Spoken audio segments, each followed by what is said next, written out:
Well, 50 years, 1940, 1990, actually almost 51, I guess. Going back to the beginning, growing up in the 40s. What kind of kid were you? Guy who got into trouble. What kind of trouble? Well, my father worked for the government, and so sometimes the trouble that I would get into would endanger his security clearance. But just, you know, trouble. Kid trouble too, though? Yeah. Yeah. Did you have any fun? A little bit. Not a lot. What was your first music? That I heard? Yeah, or that you liked, that you connected to? The first thing that I remember hearing was Arabic music. I don't know where I would have heard it because we didn't have a record player, and I'm sure they weren't playing it on the radio, but that's my earliest memory of some kind of Arabic music, and I liked it. And after that, classical music? After that, I'd heard a lot of different kinds of music in between, but it didn't appeal to me until I heard rhythm and blues, and I liked that right away. And then I started to get interested in contemporary classical music. And who were the people you were most interested in? For the classical, the first album that I bought was the complete works of Edgar Varese, Volume 1. And then I got a cheap one of those budget line recordings by the Worldwide Symphony Orchestra of The Rite of Spring. So I had those two albums, and I listened to them over and over and over and over again. But during that time, because of teachers at the high school, they brought records in and played for me things by Anton Webern and Schoenberg. I had no interest in Beethoven, Mozart, or any of that kind of stuff. It just didn't sound interesting to me. There's a wonderful story about you making a long-distance phone call to Varese. Could you tell us about it?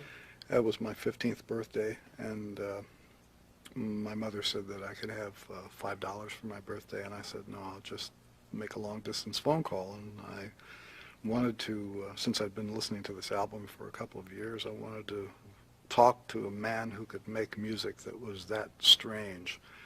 And I figured that since his mind was so unique, there was only one place where he could live, and that would be Greenwich Village. And so I dialed New York City information, and I asked for the phone number of Edgar Varese in Greenwich Village, and sure enough, that's where he lived. And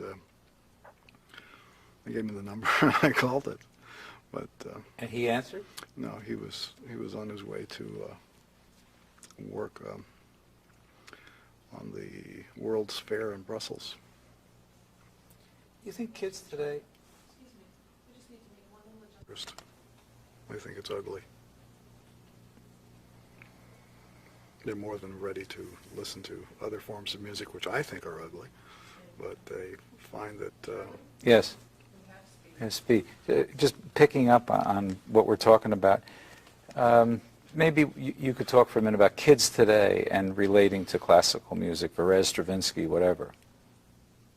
There are some young people who listen to it, not because of what it is, but because it's just a variety, something different to listen to from what they've been listening to. But it's very few. In the United States, very few kids who seek it out, and even fewer of them who like it after they hear it. Why is that? Well, for one, there's no videos, and because the average music consumer today has to have 50% of the input through his eyes, otherwise the music doesn't exist. If there were, do you think, maybe you could talk about this, and if you could use the classical music phrase in it, if there were music videos of classical music, what would occur?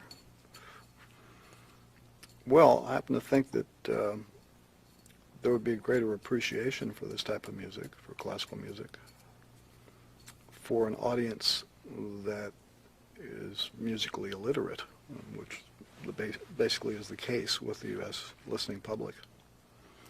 I'm going to ask you, since I'm cut out of the interview and it's just you, if you could repeat that again, if there were music videos of classical music. All right.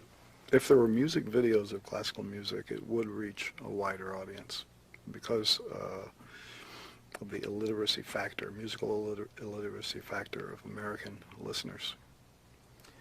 So would you also say then that if you have knowledge of this, if this is the only way you can reach... Let me Go give an ahead. example of why I think that would be true. Okay. Look at the classical themes that have appeared as background music in films, which later wound up being commercially viable album releases after it was associated with a picture of some sort.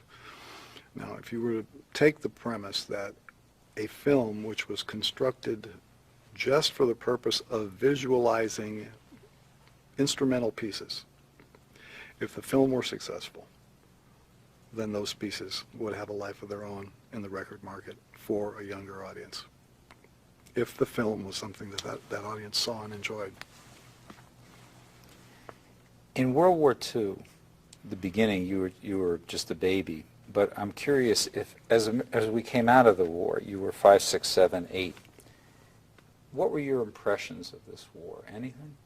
Well, I remember being in blackouts. I remember hiding under the bed. I remember rationing. I remember being very poor. I remember my father working in various defense-related industries, and I wanted help.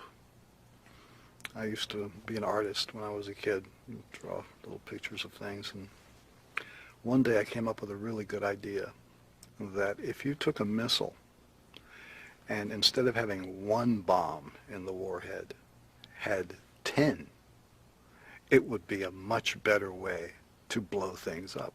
So around 5 or 6 years old, I designed an MX missile and gave the picture to my father, but I guess he didn't know the right guy to give it to. Otherwise, we would have had this beast a lot sooner. So at that time, war was a very exciting thing to a kid. I don't know whether I would describe it as exciting, but it was the only reality that I knew, because, you know, you're born and your world is war. Any memory at all of the atomic bomb? Yes. I remember that I was pretty impressed that you could make an explosion that big. You have to understand that I've always been interested in fireworks and chemistry, and my early years were spent doing experimentations with things that exploded, so I was impressed with the atomic bomb. Into the 50s, President Eisenhower.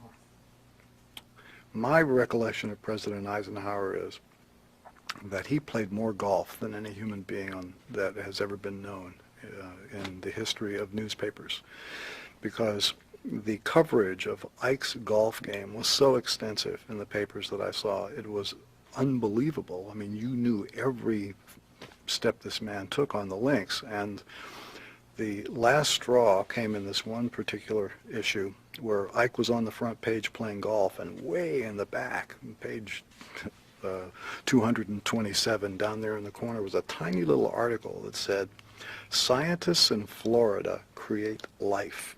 It was the first time that people had taken amino acids and introduced an electrical charge into it and produced a living cell.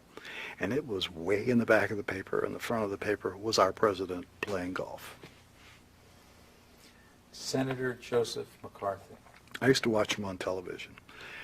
I think that he was one of the most important people in American history, and Mount Rushmore should either be replaced or should have a companion, another part of the mountain carved up with some other heads that have had the biggest influence on what America is today. His head should be there. J. Edgar Hoover's head should be there. Nixon's head should be there. And Reagan's head should be there. These people have done more damage to the idea of democracy than anybody could, from another country, could ever imagine. And the impact of this poor, mentally ill, alcoholic son of a bitch and what he did to the United States, that naughty old Joe McCarthy,